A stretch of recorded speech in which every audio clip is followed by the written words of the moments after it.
Hingga pada hari ini kami dari calon guru penggerak bisa melaksanakan kegiatan aksi nyata kami dalam diseminasi budaya positif. Mudah-mudahan kegiatan ini akan berjalan lancar sampai selesai nantinya. Selawat berisalam untuk Nabi Muhammad SAW. Bapak Ibu, teman sejawat, pada kali ini sesuai rencana kami akan memberikan penimbasan tentang budaya positif. Ini merupakan materi kami pada modul 1.4 dalam Diklat Calon Guru Penggerak Angkatan 9. Saya, Rista Yosefa dari SMA Negeri 1 Gunung Talang, Angkatan 9, Kabupaten Solo, Provinsi Sumatera Barat. Baiklah Bapak Ibu, pada kesempatan ini kami akan menyampaikan perubahan paradigma belajar disiplin positif, motivasi perilaku manusia, kebutuhan dasar manusia, posisi kontrol restitusi, keyakinan kelas, dan terakhir nanti segitiga restitusi. Perubahan paradigma belajar. Perubahan paradigma belajar ini yang digaung-gaungkan seiring berlakunya kurikulum merdeka itu membawa pemikiran baru ke era baru pola pendidikan yang ada di Indonesia. Satu pertanyaan bagi kita, apakah pendidikan kurikulum sebelumnya tidak baik? Kita tidak mengatakan dalam konteks tidak baik pada paradigma baru ini, akan tetapi tentulah penyempurnaan kurikulum yang sebelumnya. Dan pastinya penyempurnaan ini berarah kepada perkembangan zaman. Jangankan kurikulum yang untuk membentuk seorang peserta didik, seorang anak manusia, sedangkan model baju saja mengikuti perkembangan zaman, apalagi model dan pola pendidikan asuh terhadap anak didik kita. Ada suatu analogi, suatu pemikiran baru, diumpamakan situasi andaikan Bapak Ibu sekarang berada pada posisi A dan teman atau saudara Bapak Ibu ada di posisi B. Bapak Ibu memegang sesuatu yang sangat berharga dan orang lain itu pengen mengetahui atau pengen juga mengubah prinsip yang apa yang telah Ibu genggam, Bapak Ibu genggam. Banyak hal mungkin yang dilakukan oleh orang lain untuk mengubah pemikiran Bapak Ibu. Entah itu dengan paksaan, entah itu dengan rayuan, entah itu dengan olok-olok, entah itu dengan mengubah mindset kita. Tentu hal itu berulang ke diri kita masing-masing. Apa kita mau berubah atau tidak? Kita tetap pada pendirian kita, memegang teguh apa yang kita genggam, tergantung pada diri kita sendiri. Begitu juga dengan pemikiran paradigma baru ini. Apabila kita sudah memiliki pemahaman baru untuk perubahan pendidikan, mungkin kita akan selalu mengikuti perkembangan yang terbaru, bukan asik dan nyaman dengan sebelum-sebelumnya. Di sini ada perubahan paradigma atau teori kontrol atau teori pilihan. Di sini ilusi guru mengontrol murid. Jadi bagaimana guru mengontrol muridnya, kemudian ilusi bahwa kritik dan membuat orang merasa bersalah dapat menguatkan karakter. Itu mungkin sebelumnya ya. Ilusi bahwa semua penguatan positif, efektif dan bermanfaat. Apa contohnya penguatan positif? Mungkin dalam hal ini mungkin penghargaan dianggap efektif. Kemudian ilusi bahwa orang dewasa memiliki hak penuh terhadap yang kecil, terhadap anak, untuk memaksa mereka menerima apa yang kita mau. Nah, itu paradigma sebelumnya. Cenderung kadang kita sebagai guru merasa, ini kamu siswa saya loh, kamu harus ikut seperti saya. Akhirnya kita mengabaikan satu yang penting, bahwa anak juga memiliki kebutuhan. Nah, di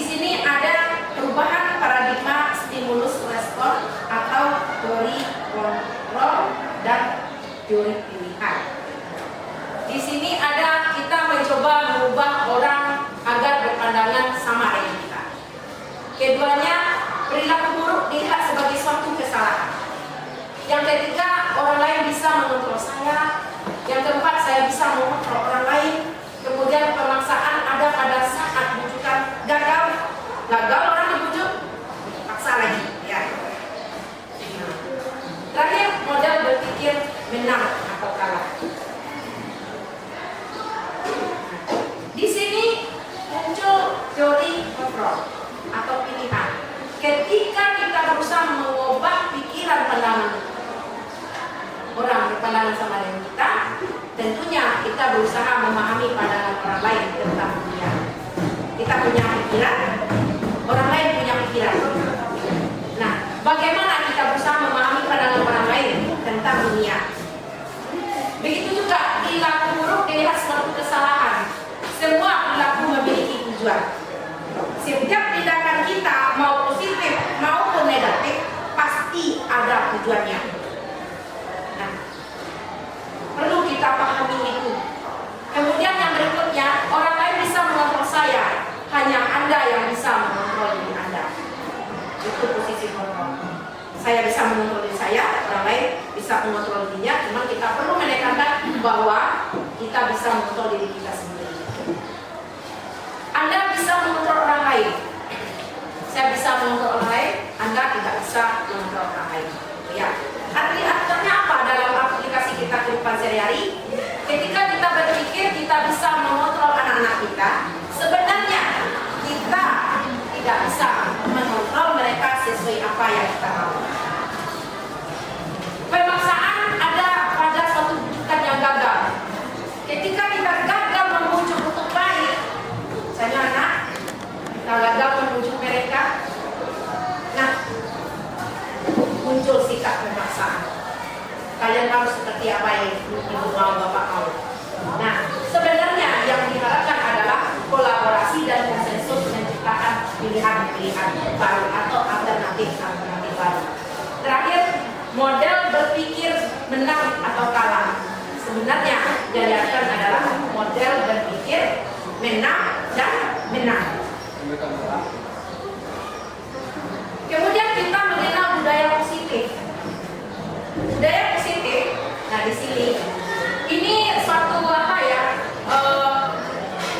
peta konsep yang akan kita pahami berikutnya.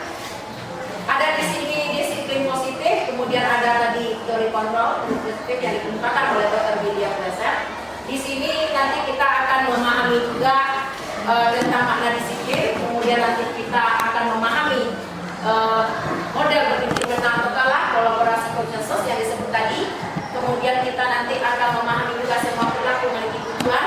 Terakhir nanti ada teori motivasi, 5 posisi kontrol, 5 kebutuhan dasar manusia.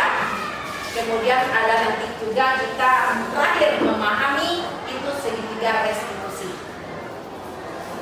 Nah, sekarang kita masuk kepada pengertian disiplin. Bapak Ibu, selama ini kita memahami disiplin itu seperti apa? Seperti apa kita pahami disiplin itu? Patuh.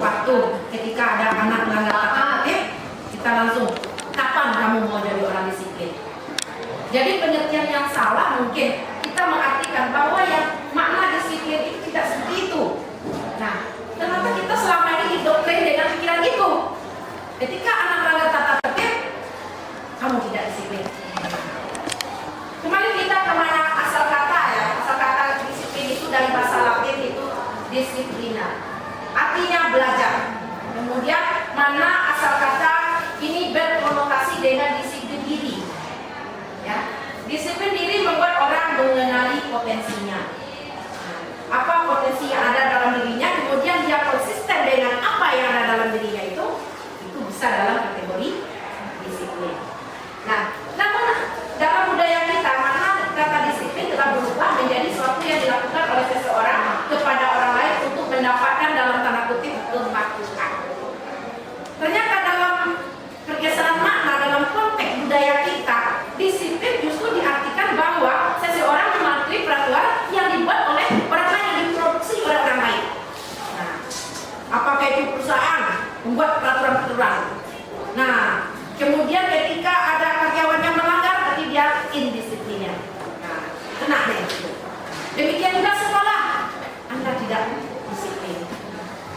barangkali itu yang perlu dipahami, ya.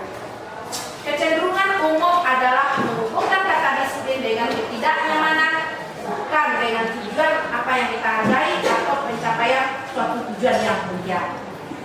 Padahal asal katanya bermakna positif, tapi implikasinya dalam kehidupan sehari-hari menjadi bergeser. Kemudian dalam budaya positif ini kita nanti akan mengenai nilai kebajikan secara universal. Ada kata kebajikan di dalam konteks ini. Kebajikan secara universal artinya sebuah kebajikan yang berlaku umum. Contoh, ketika jujur di Indonesia, kita bawa anak kita di Jepang, dia jujur di Jepang, jadilah dia tetap orang jujur. Berlaku umum. Ketika dia mandiri, ketika dia pergi ke negara mama sampai Amerika, mandiri dia di Indonesia, nanti di sana mereka juga mandiri. Berarti kebajikan itu berlaku universal. Nah, di sini bisa kita rinci satu-satu. Setiap perilaku perbuatan memiliki suatu tujuan. Itu menurut ahlinya Dr. William Glasser. Bahwa setiap tingkah laku ini ada tujuannya. Contoh kecil. Kemana? Itu ya. Ke depan sana, ke kedai. Ngapain? Dadah, nongkrong-nongkrong saja. Tujuannya nongkrong.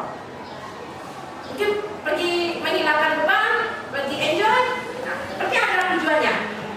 Dengan mengaitkan nilai-nilai kebajikan yang dimiliki oleh seseorang, maka motivasi intrinsik akan terbangun sehingga menggerakkan motivasi dalam untuk dapat mencapai tujuan yang mulia yang diinginkan. Itu yang diharapkan sebenarnya. Jika motivasi intrinsik yang ada terbangun dalam diri seseorang, maka dia bukan karena siapa dan bukan karena apa-apa. Dia akan tetap berbudaya positif. Misalnya mandiri. Dia mandiri bukan karena siapa, bukan untuk siapa, dan bukan karena apa. Karena diri dia sendiri. Nilai kebajikan yang ingin dicapai oleh setiap anak Indonesia, kita kenal dengan profil pelajar Pancasila. Nah, ini namanya elemen dalam profil pelajar Pancasila, ya. Ini elemen, jadi kalau kita gambarkan juga ada dalam sebuah lingkaran ini, menandakan ini adalah kesatuan utuh dalam profil pelajar Pancasila. Pertama, beriman bertakwa kepada Tuhan Yang Maha Esa. Ini saja sejajar dengan dasar negara kita. Sila ke-1, bahwa warga negara Indonesia itu harus punya Tuhan. Nah, beriman bertakwa kepada Tuhan Yang Maha Esa, berlaku universal. Kemudian mandiri. Mandiri ini bagaimana anak itu mampu bertanggung jawab atas dirinya sendiri, atas apa yang dilakukan saat ini. Misalnya dia sekarang ini menjadi pelajar, apa tugas-tugas pelajar yang harus dia lakoni. Berarti dia harus bertanggung jawab untuk itu. Kemudian bernalar kritis.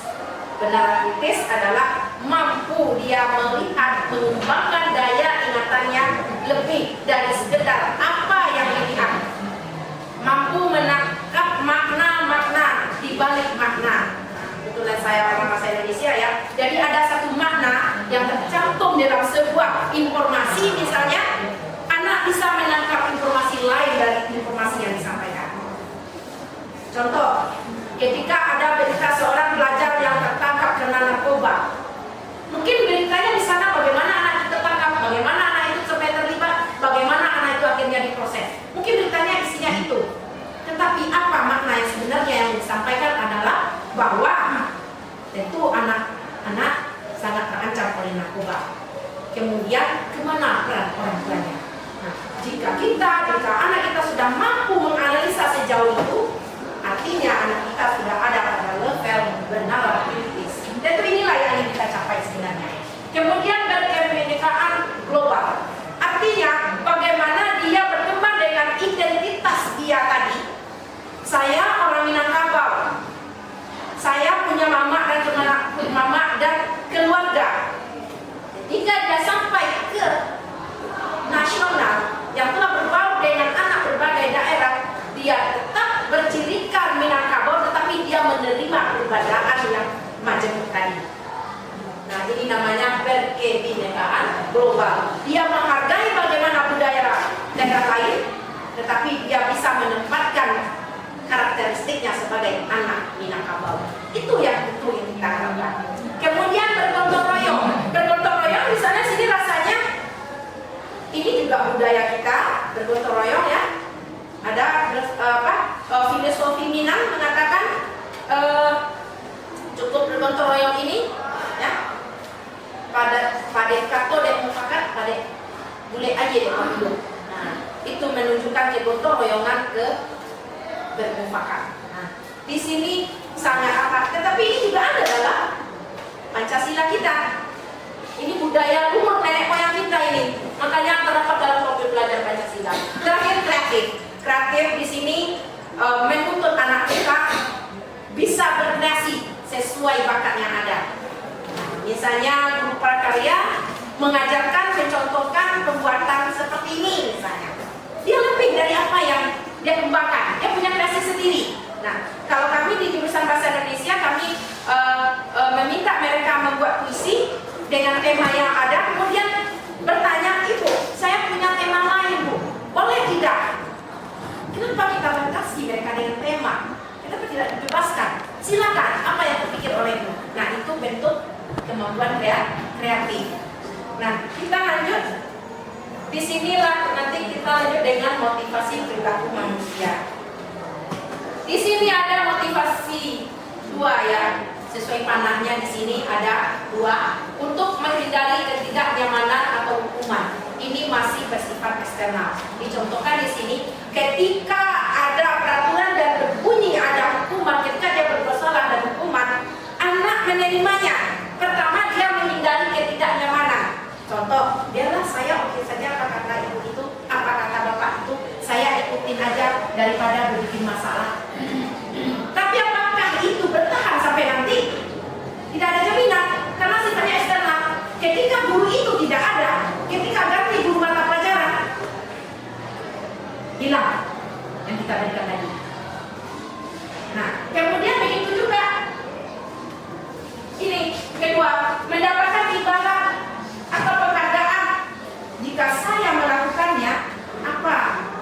Apa akan saya dapatkan apabila saya melakukannya? Nah, ketika anak kita berikan imbalan, dia melakukan, dia berpikir, kalau saya melakukan ini saya dapat apa?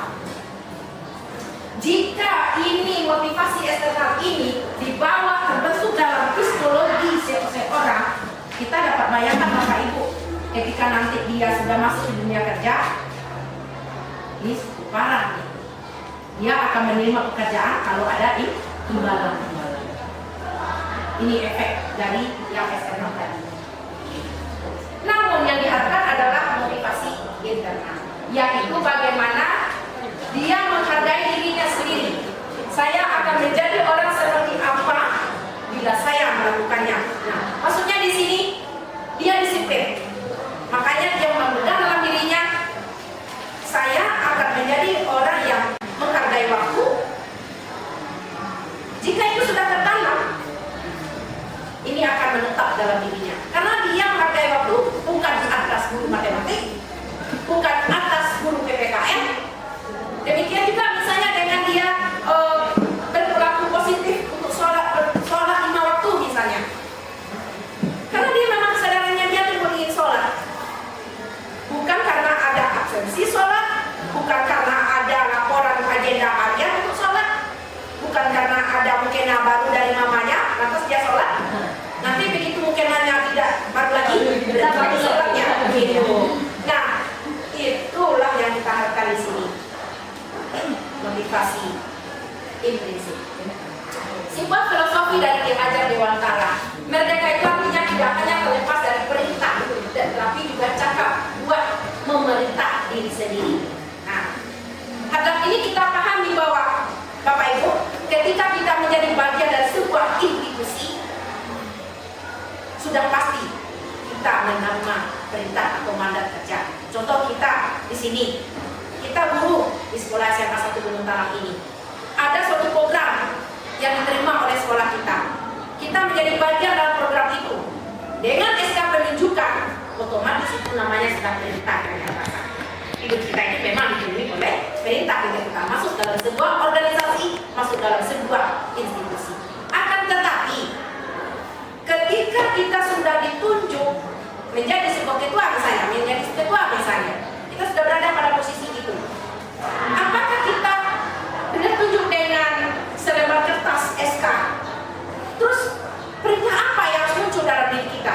adalah perintah bertanggung jawab. Bagaimana kita menjalankan SK tersebut? Ada langsung tanggung jawab di sini. Saya mengerjakan ini atas keinginan saya karena saya diberi tanggung jawab. Nah, itu yang sebenarnya yang perlu kita pahami di sini. Bapak Ibu, kita lanjut. Ada di sini dilema dihukum oleh penghargaan. Bahwa penghargaan berlaku sama dengan hukuman. Nah, ini suatu paradigma yang menurut saya juga membawa keterkejutan secara pribadi tentang materi yang ini. Ternyata efek hukuman dan penghargaan sama saja. Walaupun kesannya hukuman berbau negatif, penghargaan berbau positif. Akan tetapi ternyata sama pengaruhnya. Pengaruh jangka pendek dan jangka panjang. Penghargaan dan menghukum, penghargaan mengurangi ketepatan, penghargaan tidak efektif, penghargaan merusak hubungan. Kita lihat satu-satu Bapak Ibu.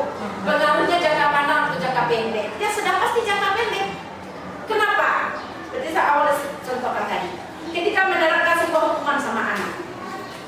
Di kelas 10 dengan guru fisika misalnya Bapak Pani. Ketika dia tidak membuat PR, Bapak Pani silakan di luar kerjakan hukuman, ya. Di kelas 11 belajar sama Miss Dian. Ternyata Miss Dian tidak melakukan itu. Hukuman yang tadi tidak berlaku lagi. Asik sama Miss Dian, tidak ada seperti Pak Pani. Tidak berlaku lagi. Kedisiplinan yang ditanamkan oleh Pak Pani dengan maksudnya mendisiplinkan anak, memberikan budaya yang mandiri atau bagaimana, gagal. Kemudian penghargaan menghukum. Nah, sama saja tidak memberikan efek seperti tadi. Karena sifatnya eksternal. Kemudian penghargaan mengurangi ketepatan. Penghargaan mengurangi ketepatan maksudnya di sini cenderung kita memberi penghargaan kepada anak mulai dari setelah tahap kecil. Contoh ujian di kelas. Memberi ujian di kelas kalau tidak tepat bisa dari mengurangi ketepatan. Inyo novel, ya misalnya dikit-dikit novel yang dipuji, dikit-dikit novel yang diberi penghargaan. Terus yang lain bagaimana? Cemburu. Tepatkah penghargaan kita saat itu? Tidak. Akhirnya sama anak seperti itu. Pernah dulu ya di tahun 2016 atau 17. Karena yang dipuji itu selalu namanya, lupa saya namanya, nama anak itu kalau jangan namanya juga Anissa gitu ya. Selalu Anissa yang dipuji oleh bapak itu. Anissa ini hebat akuntansinya. Sementara si Selinnya nakal, sedikit kinestetik lah tepatnya si anu ini, ya si anak yang ini. Sampai satu kali dia mengatakan ketika si Anissa tidak hadir, si Selin bilang apa? Selin, kamu bisa, kata gurunya itu. Siapa? Saya kerjakan ke depan. Dikerjakan oleh si Selin ke depan. Bapak yang tadi memuji, ternyata kamu bisa ya Selin. Iya Bapak. Saya ada Bapak cuma melihat dikit-dikit Anissa, dikit-dikit Anissa. Sambil duduk dia berselorong seperti itu. Nah, saat itu Bapak guru itu mengatakan sama saya ternyata tak tepat ya Bu Ustaz. Betul Pak. Nah, kemudian penghargaan tidak efektif. Kenapa tidak? Karena dia bersifat eksternal tadi. Efek jangka panjang seperti yang sebutkan tadi, jika dia ada dalam suatu institusi dan dalam sebuah tanggung jawab kerja, kira-kira saya dapat imbalan apa jika saya melakukan ini? Nah, penghargaan merusak hubungan. Ya seperti tadi, si A yang dipuji. Terus si B, si C tidak mendapat pujian dari kita. Apa hubungan yang terbentuk dari pikiran si B dan si C? Ibu ini pilih kasih, bapak ini pilih kasih. Pandang dulu, ya. Lanjut, dihukum oleh penghargaannya. Ini ada penghargaan menurut kualitas, penghargaan mematikan kreativitas. Anak yang si B dan si C yang tidak mendapat penghargaan dari kita, mungkin dia malas, gitu ya. Artinya begini, toh kita bekerja, toh nanti yang akan dipuji si A, bukan kita. Udah, kita nggak kerja. Ternyata padahal dia memendam 1000 kreativitas di sini. Itu yang kita abaikan. Kemudian penghargaan mengurangi motivasi intrinsik. Nah, sudah nggak mati kreativitas dia, intrinsik akan pernah muncul lagi. Mungkin apa muncul? Karena kita tidak pernah melihat sisi positif dari anak tersebut. Kemudian bentuk program kebajikan, apresiasi kebajikan. dalam memberikan apresiasi pengakuan perlu diingat beberapa hal. Pertama, beri pengakuan secara khusus. Jadi dalam suatu kelas, jika memang anak itu dia memberikan jawabannya benar, beri dia pujian saat itu. Mungkin lain kali si A yang berlebihan, kita puji lagi. Nah, kemudian beri pengakuan secara pribadi. Jadi pujian kita itu untuk siapa sebenarnya kita tujukan. Kemudian beri pengakuan kepada semua murid secara bergantian. Kita dengan anak satu kelas kalau 2 kali 45 menit itu 90 menit Bapak Ibu. Masa dalam 90 menit kita tidak bisa mencobakan yang ini? Kita puji anak secara khusus, kita puji anak secara pribadi, kita puji anak secara keseluruhan. Semua merasa dipuji. Kemudian beri pengakuan secara konsisten. Artinya konsisten ketika anak itu memberikan sesuatu yang lebih, puji. Konsisten dengan itu. Fokus kepada proses. Jadi kita fokus kepada proses, apa yang dilakukannya, apa yang telah dia buat, itu yang perlu kita puji, bukan melenceng dari luar itu. Mungkin kita kait-kaitkan dia dengan, wow, dia setiap hari tampil cantik loh. Nah, itu di luar proses namanya, padahal ini proses itu yang tidak cantik gak berjibaku ini mengerjakan tugas. Nah, kemudian contoh pengakuan apresiasi kebajikan. Kemarin membuka gitu ya, kemarin saya perhatikan nilai kebajikannya rasa empati besar sekali. Kemudian situasinya pada saat menolong murid baru di kelas kita. Saya menghargai di sini tentu ada kepedulian. Pada saat-saat kamu membantu teman-temanmu di tugas kelompok. Terima kasih atas tanggung jawabmu, ya. Dan pada saat kamu memungut kertas-kertas yang berserakan di lantai. Ada suatu cerita tentang ini Bapak Ibu. Tahun 2006, ketika saya mengawas ujian PUS di sekolah itu, ada seorang anak yang sebelum dia ujian dia cerita, jadi dia pakai tongkat. Sesampai di kelas di bangku ujian, ternyata bangku dia itu kurang kondusif untuk dia duduki, sedikit goyang. Anak itu ragu duduk karena dia dalam kondisi sakit. Setelah 5 menit dia duduk, anak itu tidak ada yang merespon. Ada enggak kelas lain anak lain ini yang mau bersedia membantu dia mengambilkan bangku? Tidak ada. 10 menit saya tunggu, ada anak yang bereaksi. Saya tidak memerintah anak itu. Kemudian setelah 10 menit ada seorang anak laki-laki yang dia sudah selesai mengisi abonya, ketika itu masih sistem abo ya, ujian terusnya. Anak-anak kita itu dia melihat, kemudian memberi izin, Bu, kemana? Mencarikan bangku di kelas yang tidak terpakai untuk anak yang masih kondisi kurang sehat tadi. Dia pergi keluar mengambilkan, dia duduk, dia ambilkan bangkunya, Bu, silakan temannya duduk. Sontak saat itu saya berikan ucapan terima kasih yang sebesar-besarnya kepada dia telah melakukan itu. Kira-kira sebenarnya kewajiban yang sudah dilakukan oleh anak, dia merasa bertanggung jawab atas teman satu kelasnya. Kewajibannya apa? Dia perhatian. Bagaimana membina seperti ini? Saya pikir itu satu hal yang saya pikirkan, siapa sih orang tuanya? Saya pernah seperti ini sebelumnya. Selama 2 jam saya mereka menulis kata maaf, saya tidak akan mengulangi lagi. Jika waktunya halaman kamu penuh, pindah ke halaman berikutnya. Pokoknya selama 2 jam dengan saya kamu menulis kata-kata. Bapak Ibu, entah anak itu benci kepada saya, entah mereka menerima apa yang saya lakukan terhadap mereka, yang pastinya saya ketika itu sangat menyesal melakukan itu kepada mereka. Ya, sangat menyesal. Karena ada seorang anak yang berlinang air mata dia. Gitu. Saya menyesal sekali. Ya. Dan saat ini, tahu Bapak Ibu, saya yang wali kelasnya. Dan saya tahu, mohon maaf ya, Tiara. Mungkin Tiara dulu kesal sama ibu. Maafkan ibu, air mata dan maafkan.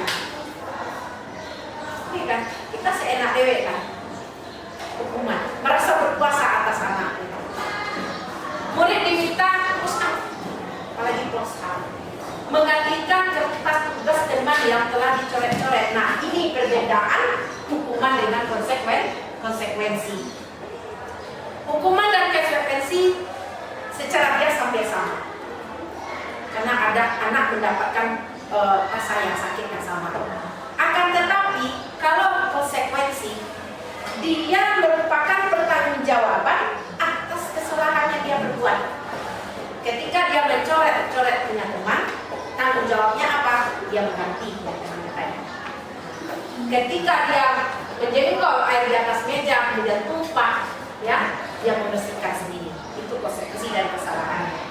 Beda dengan hukuman. Kemudian di sini ada lagi, murid disuruh untuk tidak mengenakan sepatu seharian di sekolah karena tidak mengenakan sepatu hitam. Ya. Kemudian lari mengelilingi lapangan basket 2 kali karena terlambat 10 menit untuk pelajaran PJOK. Mungkin ini konsekuensi dalam konteks PJOK. Ya, pembelajaran PJOK mungkin tidak pun dia melakukan terlambat. Mungkin itu juga pemanasan dalam pembelajaran PJOK. Tapi bagaimana dengan mata pelajaran lain? Contoh, anak terlambat, silakan kamu lari dari kelas ujung ini ke ujung situ 10 kali belok. Lanjut Bapak Ibu, perbedaan hukuman dan konsekuensi.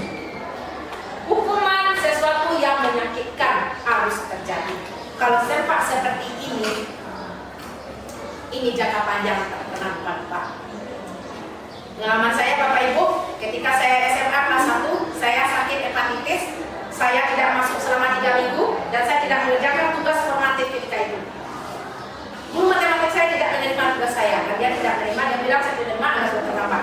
Padahal waktu itu saya sakit. Ini ada investasi buat saya.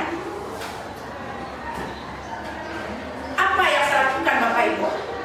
Saya merasa tersakiti dan saya mengeluarkan sifat negatif saya yang mungkin sedikit agak temperamen. Ketika itu juga saya mensobek latihan itu yang saya buat di buku. Saya lempar ke tong sampah. Kira-kira bagi anak yang tidak keras, dia menerima rasa sakitnya dengan diam. Bagi anak yang keras seperti saya, dia menggunakan umpan balik. Ya, umpan balik. Kan umpan balik yang saya tunjukkan itu. Saya tidak terima atas ketidakadilan itu, dan saya sobek. Sampai sekarang saya ingat. Dan ini saya perlu cerita sama siswa-siswa kita Bapak Ibu. Ibu dulu begini, tapi bukan berarti ibu punya pengertian kalian terlambat. Tapi selagi kalian kerjakan itu akan terima. Perkara ini itu kakak saya. Dan kalian juga berhak Bapak Ibu. Jadi saya tidak pernah menolak tugas. Mau jelek, mau rapi, mau terlambat, saya terima, kasih sini. Pengalaman jelek saya mengatakan itu tidak benar. Nah, kemudian anak membenci kedisiplinan. Ya, membuat merasa tidak nyaman dalam jangka waktu pendek. Bisa jadi jangka panjang, ya. Bisa jadi jangka panjang itu. Saya kelas 1 SMA tuh tahun 93. Sekarang tahun berapa, Bapak Noval? 2023. Berapa tahun yang lalu itu Bapak Noval? 30 tahun yang lalu. Saya masih ingat segar di sini. Nah, bayangkan itu efek dari sebuah hukuman. Kemudian anak membenci kedisiplinan. Kalau dia itu konsekuensi sesuatu yang harus terjadi, membuat anak merasa tidak nyaman dalam jangka waktu pendek. Kalau yang tadi jangka panjang, kalau konsekuensi dalam jangka waktu pendek. Kenapa dalam jangka pendek? Karena konsekuensi tadi kan merupakan kesempatan kelas. Jadi ketika dia menerima konsekuensi itu, dia sesaat itu saja, tapi tetap ada merasa ada nyamannya. Nah, kemudian anak membenci kedisiplinan. Nah, kalau di konsekuensi anak menghargai disiplin. Paksaan di sini ada stimulus tanggapannya. Kemudian mendorong anak menyakiti diri sendiri, mendorong anak agar mudah menyesuaikan diri. Nah, itu yang kita harapkan dengan konsekuensi. Kemudian di sini konsep dirinya buruk. Ya, dengan konsekuensi ini, konsep diri anak baik, dengan hubungan konsep diri anak yang buruk. Kemudian anak belajar untuk menyembunyikan kesalahan. Menyembunyikan kesalahannya. Nyusuk-sukuan, ya bahasa kita disembunyikan. Anak belajar untuk mematuhi peraturan. Kenapa dengan konsekuensi dia belajar mematuhi peraturan? Karena konsekuensi itu kan dari dia sendiri. Malah rasa bersalah, dipermalukan, merasa tidak dihargai. Nah, dari cerita tadi ini yang saya rasakan. Saya merasa tidak dihargai. Saya tidak diberi kesempatan dan keringanan dengan status. Kan kalau saya sakit kan tidak saya yang inginkan saya sakit. Ya. Nah, itu yang saya rasakan waktu itu. Saya tidak dihargai. Kemudian dengan konsekuensi bisa jadi anak memang kehilangan hak, dibuat tidak nyaman, ya sehingga untuk sementara, tetap untuk sementara. Namun kita masuk sekarang kepada kebutuhan dasar manusia. Ada 5 kebutuhan dasar manusia. Yang pertama, yang bertahan untuk hidup, bertahan hidup. Bertahan hidup ini luas ini, ya. Itu kebutuhan. Jadi bagaimana dengan orang yang sudah memilih bunuh diri? Itu sudah pada level yang sangat parah, ya, sudah sangat parah. Tapi dia berdiri seperti itu. Kemudian di sini bertahan untuk hidup di sini luas, tapi lebih banyak kepada penekanan secara fisika. Tapi katanya secara biologis. Bertahan makan, bertahan hidup, ya. Kemudian di sini ada kesenangan. Jangankan anak-anak ya, kita manusia bisa saja butuh kesenangan. Yang namanya manusia ternyata butuh senang. Nah, kakek nenek butuh senang. Jangan disangka orang tua kita sudah nenek-nenek, sudah kakek-kakek, kita berpikir dia tidak perlu senang. Orang tua ngapain jalan-jalan? Mungkin dia pengen jalan-jalan gitu ya. Kemudian kasih sayang dan diterima. Nah ini kasih sayang dan penerimaan oleh lingkungan. Dia diterima dari lingkungannya. Terakhir penguasaan. Penguasaan atas apa? Penguasaan atas mungkin setelah dia diakui, setelah diterima, tentu dia mendapatkan power, mendapatkan kekuatan, mendapatkan keyakinan, sehingga dia menjadi percaya diri. Nah, kebutuhan akan bertahan hidup di sini tadi sudah saya jelaskan bahwa itu berupa kebutuhan biologis, makan, minum, gitu ya. Kemudian kebutuhan diterima ini, ya, terhubung dengan orang lain, dengan keluarga, kelompok, diterima di komunitasnya, dengan segala keberadaannya. Kemudian kebutuhan kesenangan. Kemudian kita masuk Bapak Ibu ke yang berikutnya, posisi kontrol restitusi. Apa itu restitusi? Restitusi di sini adalah proses penciptaan kondisi bagi murid untuk memperbaiki kesalahan mereka, sehingga mereka bisa kembali pada kelompok mereka dengan karakter yang lebih kuat. Restitusi juga merupakan proses kolaboratif yang mengajarkan murid untuk mencari solusi untuk masalah mereka dan membantu murid berpikir tentang orang seperti apa yang mereka inginkan. Kalau kita mengadakan restitusi ini, masalah injustice, masalah berikan hukuman tentu kita abaikan. Kita memanfaatkan ini karena di sini nanti anak akan kita bantu mencari solusinya. Bapak Ibu, sepanjang penceritaan kita tadi kita sudah bicara tentang hukuman, kita telah berbicara tentang konsekuensi, terakhir restitusi. Silakan. Bapak Ibu, kita amati di sini ada 3 kolom yang menunjukkan perbedaan masing-masingnya. Nanti kita akan buat kesimpulan mana yang lebih baik dari yang tidak. Pertama, kalau hukuman itu sesuatu yang menyakitkan harus terjadi. Saya katakan tadi, juga saya tidak terima, saya sakit, sampai sekarang saya masih ingat.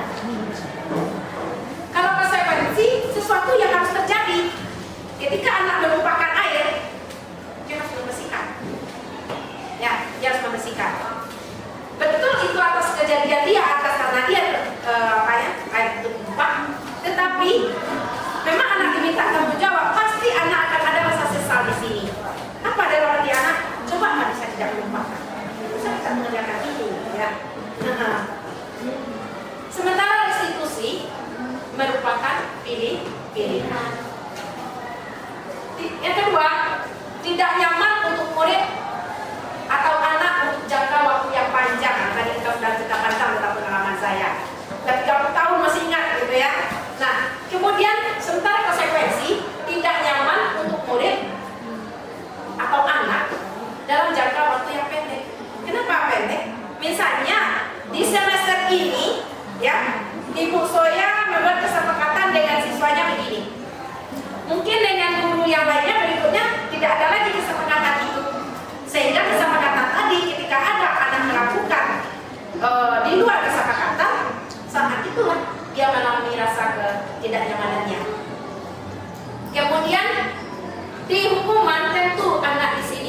korban mendapatkan keadilan. Saya menjadi korban ketidakadilan. Padahal saya sedang sakit 3 bulan, 3 minggu tidak hadir. Diopname dengan sakit hepatitis. Berat loh hepatitis itu. Nah, memang disarankan waktu itu saya istirahat. Lantas rumah tematik saya tidak menerima tugas saya. Itu teringat sampai sekarang. Nah, kemudian kenapa? Ingatkan sama korban rasanya ketika itu. Ya. Kemudian korban tidak diterima, korban tidak dijagai, korban nilai saya tidak ada untuk perasaan itu. Kemudian di sini korban bisa diabaikan. Oke lah, anak bisa mengabaikan rasa dia tidak nyaman tadi. Kenapa? Ini sudah kesepakatan saya. Namun dengan restitusi ini korban mendapatkan ganti. Artinya dengan restitusi ketika di sini ada satu paradigma negatif berubah menjadi paradigma positif. Selanjutnya murid atau anak akan tersakiti. Pada konsekuensi murid atau anak dibuat tidak nyaman. Kalau di sini rasa sakit, kalau di sini tidak nyaman. Contoh dengan melupakan air tadi. Coba tadi saya tidak menggunakan air ini. Saya tidak perlu melupakan ini. Jadi saya tidak perlu tadi anak tidak nyaman. Tapi itu sudah sepakatan. Sementara dengan restitusi anak mendapatkan penguatan. Dan mana dia dapatkan penguatan? Nanti kita lihat langkah-langkah restitusi. Kemudian ada di sini perilaku pasif agresif meningkat. Nah, itu yang saya ceritakan tadi. Bagi anak yang pendiam mungkin dia pasif, diam saja. Ya, kalau seperti itu. Dan kali saya coba ya Pak, cepat waktu. Agresif meningkat. Saya orangnya kata keras, agresif saya. Berulang pertanyaan kedua saya tanya sama matematik saya, serius nih Pak, Bapak tidak mau menerima? Saya pegang logo video saya seperti ini Bapak Ibu. Serius nih Pak, Bapak tidak mau menerima saya? Tidak. Saya tatap mata beliau itu. Saya keluar kelas, saya lempar, kalau sampai saya pergi. 3 jam kemudian saya tidak. Tindakan agresif. Kemudian pada konsekuensi penguatan hanya bertahan dalam jangka waktu pendek. Di sini masalah terpecahkan. Karena kita berdiskusi. Sistem tidak akan berjalan bila murid tidak takut. Ini yang ada dalam pikiran kita. Anak takut, pasti dia disiplin nantinya. Paradigma ini yang perlu kita perbaiki Bapak Ibu. Kemudian penguatan hanya bertahan dalam jangka waktu yang pendek. Ya, seperti kata tadi, selesai dia di SMA, habis cerita konsekuensi, selesai. Nanti nyampe berhenti apa lagi. Nah, kemudian di sini masalah terpecahkan. Kemudian di sini murid belajar bertanggung jawab untuk perilakunya. Nah, terakhir berlaku hanya pada sebuah masa, kemudian membantu penerapan, kemudian fokus kepada pemecahan. Itu dia di sini. Ada 9 ciri-ciri restitusi. Dari 9 ciri-ciri restitusi di sini, pertama bukan untuk menebus kesalahan, namun untuk belajar dari kesalahan. Kedua, memperbaiki hubungan. Karena bicara hati-hati, awalnya kita bertemu sama anak kita, ya, dia meminang pelajaran kita, ya kita bertemu dengan dia dengan bicara hati-hati, ya kita mencoba menghargai dia setelah kita dengarkan alasan dia. Kemudian restitusi mencari kebutuhan dasar yang mendasari tindakan. Restitusi diri adalah cara yang baik. Kemudian restitusi fokus pada karakter, bukan tindakan. Restitusi fokus pada solusi. Ya, restitusi mengembalikan murid berbuat salah pada kelompoknya. Kita kembalikan dia kepada kelompoknya, ya dengan keyakinan yang dia miliki. 5. Posisi kontrol pada restitusi. Bapak Ibu, kita bisa rasakan diri kita sendiri selama kita praktik sebagai guru berpuluh-puluh tahun, atau masih 10 tahun, atau masih 5-8 tahun, ya. Kalau saya sudah 23 tahun, kita bisa merasakan sendiri posisi kita ada di mana. Pendukungkah? Pembuat orang merasa bersalahkah? Sebagai temankah? Pemantaukah? Atau manajer? Kecenderungannya di mana? Kemudian yakni cenderungannya di mana? Beliau ini guru senior Bapak Ibu. Beliau sering, pernah beliau satu rombongan dengan anak beliau pergi ke Jogja. Itu anak-anak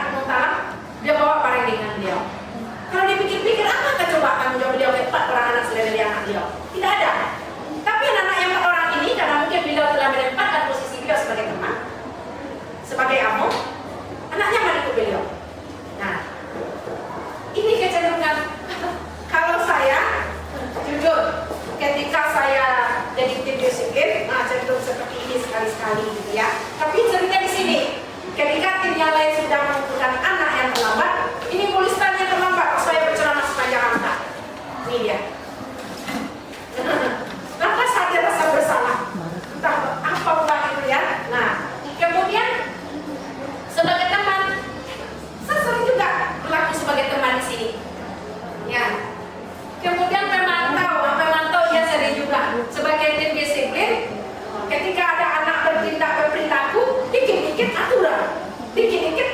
Saya bukan perilaku anak dengan peraturan yang ada. Kamu masih ingat nggak? Kamu pelajari peraturan sekolah kita tidak? Dengan gaya yang ini membuat merasa bersalah, dipadu-padankan dengan pemantau, nah hancurlah gitu ya. Lengkap sudah gitu rasanya pendidikan yang kita kasihkan ke anak. Nah ini dia. Di sini guru berbuat di sini misalnya menghadik, menunjuk-nunjuk, menyakiti, menyindir. Nah, mari kita bercoba Bapak Ibu. Kita tidak ada hak sebenarnya untuk itu. Kemudian berceramah, ya saya sering berceramah. Saya ini, ya di ruang komunikasi, di ruang pembicaraan saya dengan call diskusi dengan Zoom daripada diklat PGP. Ketika ditanya pada refleksi, mana yang lebih banyak Ibu melakukan yang mana? Saya jawab, saya lebih sering di sini. Nah ini tadi ada di sini menghadir, kemudian di sini berceramah, kemudian sebagai teman membuat alasan-alasan untuk muridnya, gitu ya.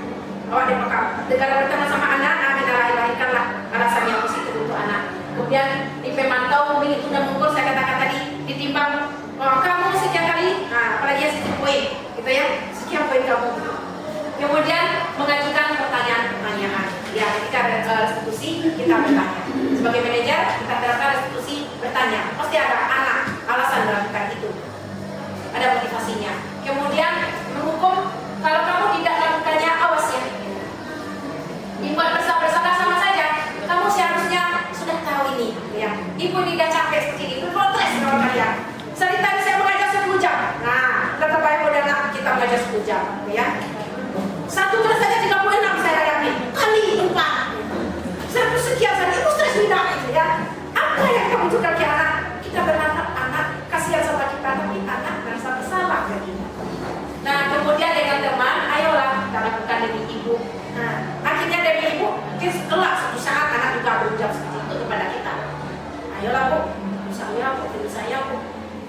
Kalau saya bukan tidak setuju dengan posisi teman, tapi tentu sebagai guru kita perlu juga membawa kepada anak yang tentu pada kita ada batas. Boleh kita sebagai teman, tapi harus ada garis merah sedikit, ada benang merah sedikit sama anak. Kapan kita jadi temannya, kapan kita jadi manajernya. Kemudian di sini pemantau menunjukkan diri, kemudian diawasi. Nah, pas diawasi saya jauh. Kemudian menguatkan pribadi. Di sini murid letakkan guru di dunia yang sangat berkualitas, gitu ya. Ini guru nih. Nah, kemudian di sini guru di dalam dunia yang berkualitas juga. Karena ceramah-ceramah gitu ya, banyak ustaz.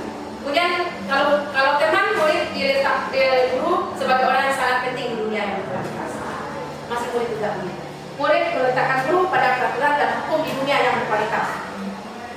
Kalau di manajer, murid meletakkan dirinya sebagai individu yang positif di dunia yang berkualitas. Karena diharapkan seperti itu. Sama dengan ini, biarkan saja. Nanti juga marah-marah lagi. Nah, dicap yang ini tulis marah ini, besok marah lagi lah, biarkan aja lah. Kemudian ini, maafkan saya, gitu ya. Kalau ini, saya pikir Bapak Ibu teman saya ternyata begitu, ya. Akhirnya anak ya, aman lah dengan ibu itu, aman lah dengan Bapak itu. Santai aja. Kalau kita lepas kenali juga. Kemudian kalau di bagian pemantau, berapa banyak bintang yang saya peroleh, berapa halaman yang harus saya tulis. Kalau pemantau, ketika dia berikan konsekuensi, dia pantau, kalau dipuji, dikasih bintang, saya melakukan ini, berapa bintang yang saya bawa pulang. Terakhir, bagaimana caranya saya bisa memperbaiki keadaan itu kepada manajer. Kemudian di sini mengulangi kesalahan, akan merasa rendah diri, anak jadinya lemah, tidak mandiri atau tergantung karena besok bapak ini akan bantu saya. Besok ibu akan beri saya dispensasi kalau saya tidak mengerjakan lagi. Karena yang dekat dengan kita, menitikberatkan pada sanksi dan hadiah. Nah ini kalau pemantau. Kemudian mengevaluasi diri, bagaimana cara memperbaiki diri kalau dia manajer. Jadi mungkin selama ini kalau kita tidak melakukan posisi penghukum, cenderung kita ada pada pembuat rasa bersalah dan pemantau. Ini kalau saya pribadi. Lanjut ini Bapak Ibu, pertanyaan yang bisa kita munculkan di sini. Saya kecewa sekali dengan kamu, itu mungkin baiknya itu akan membuat orang merasa bersalah. Kamu tidak pernah dengar melakukannya, itu akan ayolah lakukan yang ibu dan bapak, gitu ya, itu teman. Apakah kamu melepaskan mau mendapatkan stiker minta hari ini? Pemantau, ya. Nah, contoh ini biasanya di kelas rendah ini, SD, PAUD, ya. Kalau anak saya dulu di PAUD, di TK Al-Quran, hafalannya dapat ayat pendeknya, misalnya 1, 2. Nah, itu setiap hari dia bangga menunjukkan bintang 4 yang dibawa pulang, karena bacaannya bersih. Nah, ternyata itu baru pemantau. Kemudian bagaimana kamu bisa menyelesaikan masalah ini? Penilaian manajer. Kemudian terakhir, kamu selalu yang paling terakhir, masih menunggu. Kamu juga lagi, ya? Kamu juga yang mengurus ini. Ini Bapak Ibu, peraturan pemantau konsekuensi hadiah itu ya. Kalau tidak, kamu saya akan dari segi dapat. Kalau nilai-nilai manajer, katanya kata kuncinya memperbaiki. Apa yang kamu yakini? Bagaimana memperbaiki masalah ini? Ya, keyakinan jelas. Nah, pada mengapa tidak peraturan? Mengapa harus keyakinan? Nah, di sini ada sedikit gambaran bahwa yang mengapa kita memiliki peraturan jelas yang harus bisa. Mengapa kita memiliki peraturan harus menggunakan helm bila mengendarai kendaraan roda 2? Mengapa kita memiliki peraturan 3M, menggunakan masker, mencuci tangan, menjaga jarak 1,5 meter? Kenapa kita memiliki peraturan harus dapat tepat waktu pada saat bertugasnya? Nah, ini nanti untuk mendukung motivasi intrinsik kembali ke nilai keyakinan yang lebih diterapkan. Peraturan dan keyakinan. Peraturan itu lebih bersifat sembah, bersumber dari guru. Kalau saya memahaminya seperti itu. Sementara kalau keyakinan bersifat dua arah dan berasal dari guru dan murid. Di sini ada peraturan kelas. Peraturan jelas beranjak kepada keyakinan jelas. Keyakinan jelas yang sudah nanti terlaksana itu yang akan melahirkan lingkungan yang positif. Saja di sini ada tabel Y dan tabel T. Sini ya. Ini kalau misalnya kata format gitu ya. Terdengarnya satu orang berbicara, yuk saya bantu kita bisa selesaikan ini bersama. Ya, terima kasih, tolong ya, permisi, boleh saya pinjam, kemudian nanti akan saya kembalikan. Kemudian ini tindakan ini terlihatnya seperti berempati terhadap perasaan orang lain, memegang barang milik orang lain hanya dengan izin, mendengarkan dengan seksama, senantiasa berbuat baik dan berbagi. Perilakunya di sini tentu tersenyum ramah, memberikan salam, kemudian memberikan ruang kerja, postur tubuh yang tenang. Di sini kalau di sini hormat, di sini tampak seperti datang tepat waktu, kemudian kalau tidak tampak seperti sering hadir terlambat. Nah, kita menghilangkan dengan adanya konsekuensi dari sering hadir terlambat nanti akan tampak seperti datang tepat waktu. Itu apa ya, formula keyakinan yang bisa dibuat di keyakinan kelas. Nah, di sini ada peraturan kelas dan keyakinan. Selalu kembalikan buku pada tempatnya. Itu merujuk kepada tanggung jawab. Dilarang mengganggu orang lain, untuk wujudnya menghormati orang lain. Hadir di sekolah 15 menit sebelum pelajaran mulai, menghormati orang lain dan berkomitmen. Dilarang melakukan kekerasan, untuk bentuk keselamatan dan menghormati orang lain. Dilarang menggunakan narkoba demi kesehatan. Bergantian atau menunggu giliran, menghormati orang lain atau bersabar. Gunakan masker, kesehatan dan keselamatan. Jangan berdiri di kelas atau koridor, keselamatan dan keamanan. Maksudnya di sini, ketika peraturan ini dilahirkan itu satu arah, keyakinan itu dua arah, bersumber dari anak dan guru, kemudian disepakati bersama.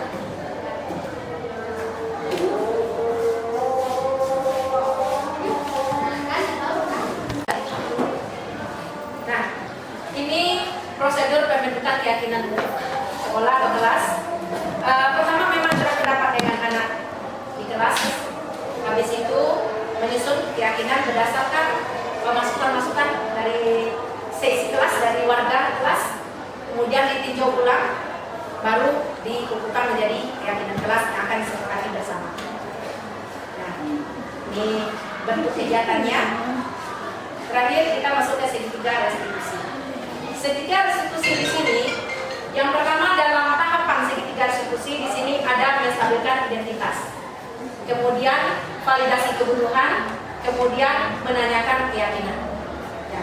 Di sini pada saat menstabilkan identitas, kita bertanya sama anak, bercerita sama anak, mengatakan kepada anak bahwa apa yang dilakukan mungkin setiap orang pernah melakukan.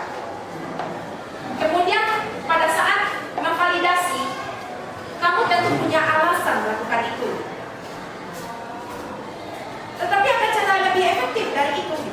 Memang kamu punya alasan melakukan itu, namun ada nggak cara efektif selain dari itu? Nah, itu yang validasi kebutuhan. Kemudian yang menanyakan identitas. Setelah kamu ingin menjadi orang seperti apa ketika melakukan itu? Nah, ini. Kemudian nilai apa yang sudah kita sepakati? Kita kembalikan kepada situasional pas pembuatan keyakinan. Terakhir di sini berkata kepada anak bahwa berbuat salah itu hal yang manusiawi, tidak ada manusia yang sempurna, ya. Kita katakan ini kepada anak-anak kita. Kemudian Bapak Ibu juga berbuat salah, kita pasti bisa menyelesaikan yang permasalahan ini.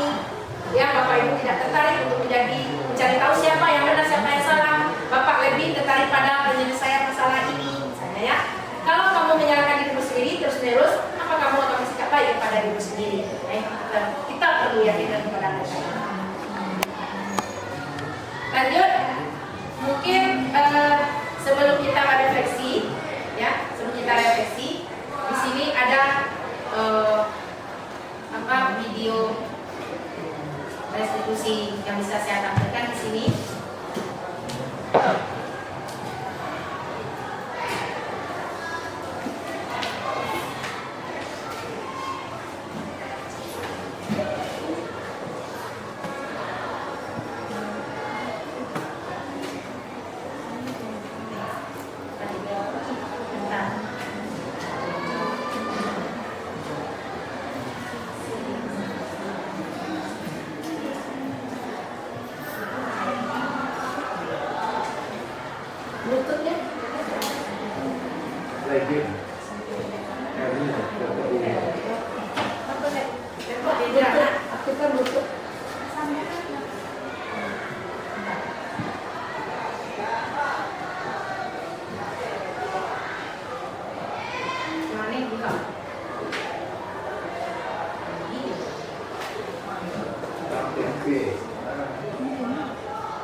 Pada saat pembelajaran berlangsung, tapi bintang izin terlalu lama hingga melewati batas waktu yang disepakati, yaitu kurang lebih dari 10 menit.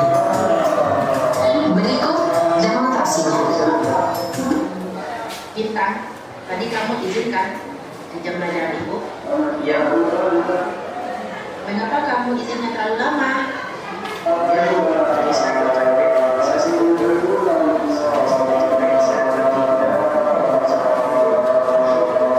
Kamu sarapan? Kamu belum sarapan dari rumah?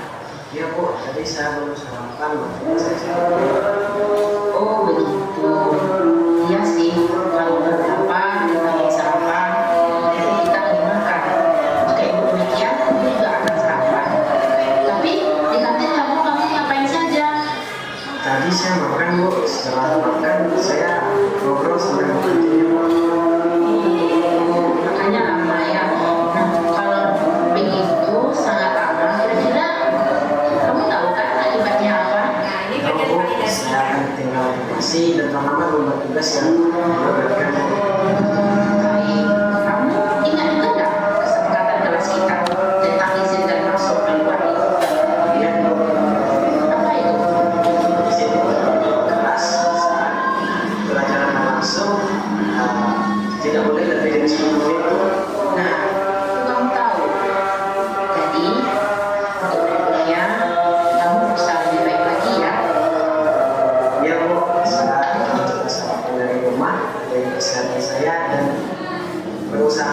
sendiri untuk tidak izin keluar negeri ya semua.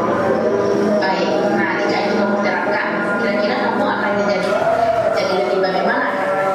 Saya harus menjadi mandiri dan bertanggung jawab untuk diri saya sendiri. Baik, dengan demikian mudah-mudahan kamu lebih baik ke depannya.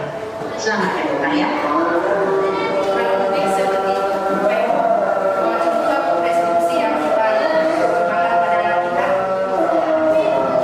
Baik, selanjutnya sebelum kita masuk ke refleksi, ada yang mau memberikan tanggapan, pertanyaan?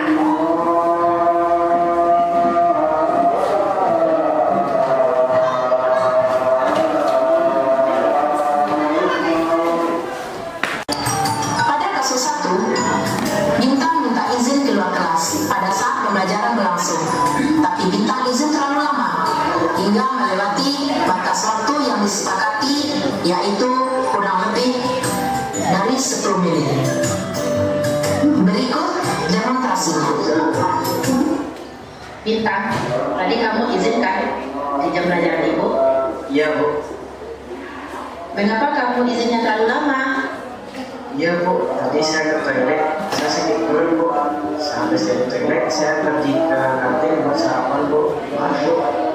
Kamu sarapan, kamu belum sarapan dari rumah. Iya Bu, tadi saya belum sarapan, makanya saya sakit perut. Oh begitu. Iya sih, kalau belum lapar, kita belum sarapan, itu kita lagi makan. Jika ibu demikian, ibu juga akan sarapan. Tapi di kantin kamu ngapain saja? Tadi saya makan Bu, setelah makan saya ngobrol sama di kantinnya Bu. Oh begitu, makanya lama ya. Nah kalau begitu sangat lama, kira-kira kamu tahu kan akibatnya apa? Tahu Bu, saya akan ketinggalan informasi dan lama-lama membuat tugas yang melibatkan Bu. Baik, kamu ingat juga nggak kesepakatan kelas kita tentang izin dan masuk keluar itu? Ya Bu, Apa itu? izin keluar kelas saat pelajaran berlangsung tidak boleh lebih dari 10 menit Bu. Nah, itu kamu tahu. Jadi, untuk berikutnya, kamu berusaha lebih baik lagi ya. Ya Bu, saya mencoba sampai dari rumah dari kesehatan saya dan berusaha diri saya sendiri untuk tidak izin keluar negeri ya semua. Baik, nah jika itu kamu terapkan, kira-kira kamu akan jadi lebih bagaimana karena? Saya harus menjadi mandiri dan bertanggung jawab untuk diri saya sendiri Bu. Baik. Dengan demikian, mudah-mudahan kamu lebih baik ke depannya. Selamat ya Bapak ya. Terima kasih Bu. Iya, sama-sama. Baik Bapak Ibu, mungkin kita perdalam saja tentang segitiga restitusi ini karena ini yang bersifat penerapan kita di kegiatan kita sehari-hari. Karena ini dengan kita menerapkan keyakinan kelas, kemudian kita menerapkan. Baik Bapak Ibu, selanjutnya bagian terakhir kita sesi tanya jawab. Mungkin kita perdalam pada bagian keyakinan kelas dan segitiga restitusi. Mengingat bagian inilah yang menjadi penting buat kita dalam praktik kita mengajar sehari-hari.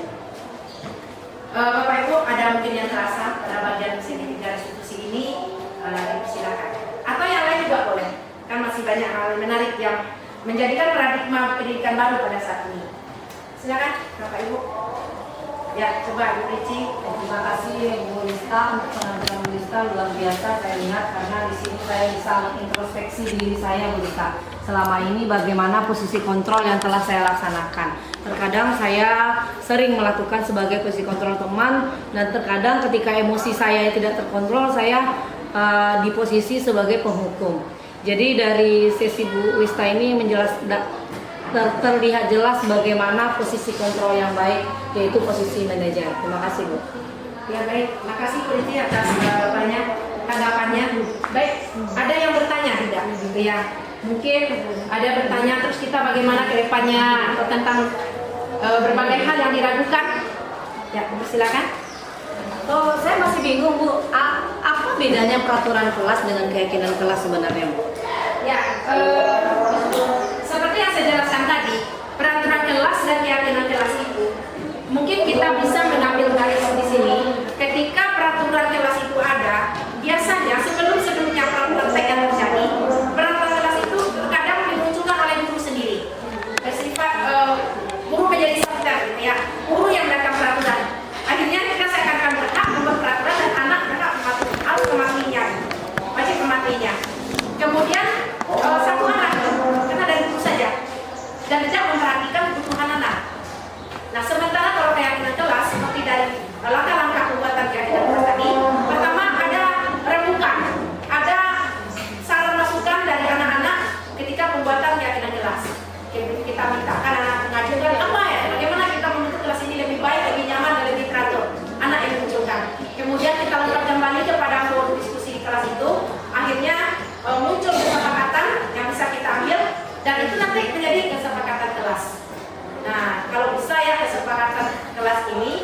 keyakinan ini tentu memang bernansa positif, nanti berakibat atau berdampak kepada yang bersifat kebajikan yang dirasakan.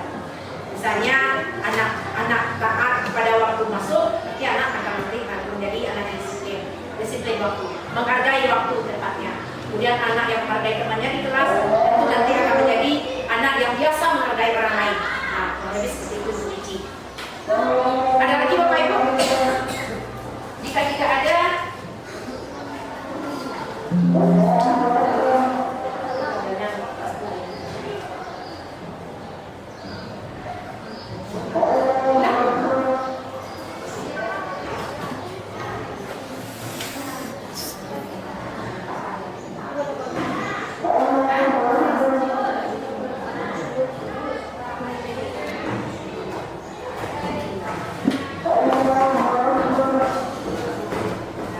taruh bagian aja dari Bapak Ibu.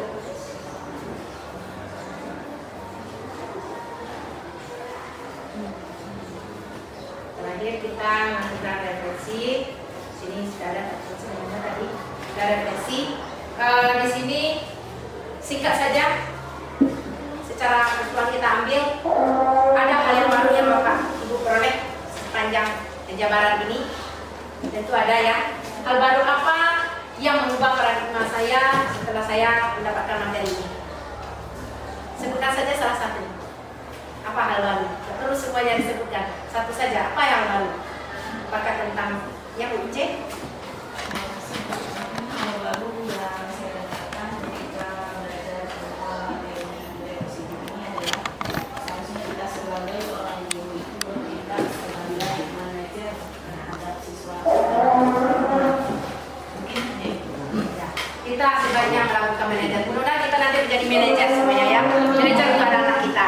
Baik, perasaan apa yang muncul selama mengikuti sesi ini khususnya mengenai mana disiplin dan motivasi intrinsik? Coba saya perasaannya. Lebih paham dengan bahwa kita seorang guru tidak hanya sebagai memberi pembelajaran bagi siswa, tapi juga bagaimana menjadi manajer untuk siswa mereka. Iya, besok kita berharap bisa menjadi manajer ya, karena begitu besarnya dampak kepada anak didik kita. Kemudian peran AMO seperti apa yang telah dilakukan selama ini? Kita berniat ini menjadi manajer. Selama ini ada walau yang polisi ya, Merasa bersalah merasa bersalah ada. Memantau jangan ditanya, Ya. teman jangan ditanya. Rekap sudah gitu ya, Sudah. sama. Kemudian terakhir tentunya saya akan menjadi AMO yang seperti apa ke depannya Bapak Ibu berdasarkan pengalaman ini. Ya. Mudah-mudahan kita bisa menjadi manajer ya Bapak Ibu. Tepuk tangan kita.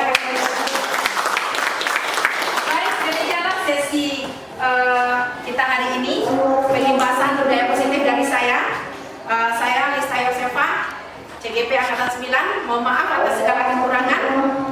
Terima kasih atas atensinya. Assalamualaikum warahmatullahi wabarakatuh. Waalaikumsalam.